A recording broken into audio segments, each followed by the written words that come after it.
Latest Facebook rumor everyone's talking about, that a popular mall cosmetic store is closing. You know, with so many store closings this year, it's very easy to believe, but we found the truth is something else. Facebook feeds are lighting up with the hottest new cosmetics rumor, a post claiming Ulta Beauty is closing, selling out to higher price competitor Sephora.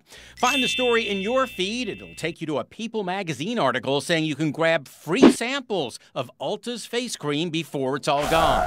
But hold on, haven't we heard all this before? It came on Facebook and it said, would you like to receive samples of high-end beauty products? It popped up and had all these reviews. I read the reviews. In the past 2 years, dozens of women like Peggy Moser, Gloria Pounds, and Lisa Zillick have contacted me about Facebook ads for supposedly free cosmetic samples. In every case, the sample turned into $100 a month nightmares because they missed the impossible 14-day window to cancel. It's crazy. One version claims Joanna Gaines is leaving HGTV's Fixer Upper to launch a cosmetics line. Another says ABC's Robin Roberts is quitting her show to sell face cream. And another case, it's Ivanka Trump.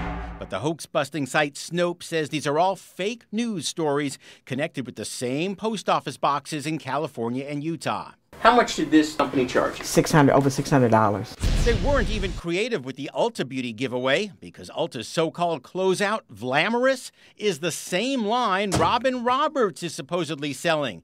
Guess they're running out of fake names to use. Now, we've tried in many cases to reach the company behind these fake ads. We've never been able to reach anyone for comment.